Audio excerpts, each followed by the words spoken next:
nothing happens. Your strategy is about 85% of this whole process. It is that important. It's all about your strategy. Again, I say the Roswell United Methodist Church. They're finding, they're out there, they're known, they're standing out. Okay, so I'm going to take you through a couple of different strategies, and this one is, we said it before, be the CEO of your business, but treat yourself like a business. You want to find a market, your market, with problems. And in this day and age, there are more problems than you ever could imagine that's out there. There's no shortage of problems. And it's easy today to find out what the problems are. Ask people in your target. Use social media. Ask people. Network. Find out what people's greatest challenges are. And then you created earlier your solution to the problems. So you want to share that and find an easy way to reach your market. Again, in this day and age, it's easier and easier to do that with social media and networking and those kinds of things. So you want to be diligent about this. And the number one point here I want to make is the strategy: help other people get what they want. That's really all you need to be focused on, what we're talking about here. More strategies. Okay. You need alternatives. When I spoke to Richard Bowles, the author of What Color Is Your Parachute, he said hope equals alternatives. You get hope with alternatives. And it's just smart business to have an integrated approach. So in this day and age, you need to think outside the box and be creative with your approaches. I've got 3 areas here. I call them passive, proactive, and cutting edge. And you can fit in one or all of these categories from a search perspective. If you're conducting your search passively, you're doing it the old-fashioned, outdated way. You're updating your resume, you're sending out your resume to job boards, you're applying online, you're talking to a few recruiters, and you're sitting at home passively waiting for the phone to ring. This does not work anymore if that's all that you do.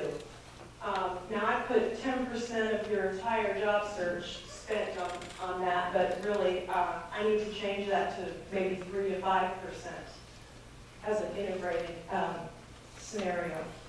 Proactive, if you're in the proactive category, you're somebody who knows what you want and you go out and get it, and you're very able and willing to network online, offline, and go direct. Go direct is what I call finding people within organizations that make sense, that you need to talk to and target, and you find a way to talk with them, even though you don't know who they are.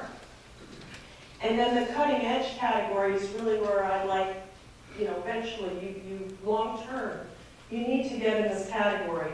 You need to declare yourself an expert on something, stand out, and be the person who everybody goes to on a particular topic. Now let me give you some quick examples.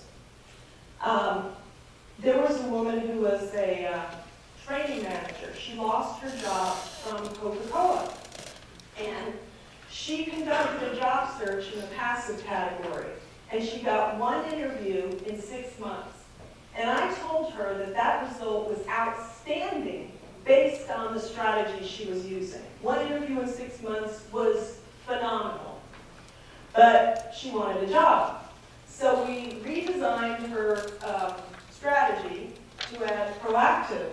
And she was a member of ASTD, which is a training organization here in Atlanta.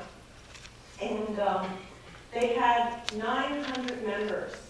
Now, these are the people that know where the jobs are. So I had her, and I'm a big fan of big lists, I had her contact one person at a time on this list for networking. her niche was something called accelerated learning. So she shared with everybody what she does from an accelerated learning perspective. 4 weeks later, she had a job offer. It's that quick, okay? So that's, again, I'm giving you these examples so that you can think of similar scenarios for yourself.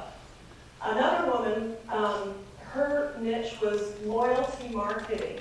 And she couldn't figure out how to come up with a target list of companies because loyalty marketing exists in airlines and hotels and credit cards.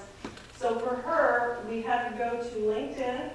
She did a customized search, used the keywords loyalty marketing, Atlanta, because she was interested in staying in Atlanta.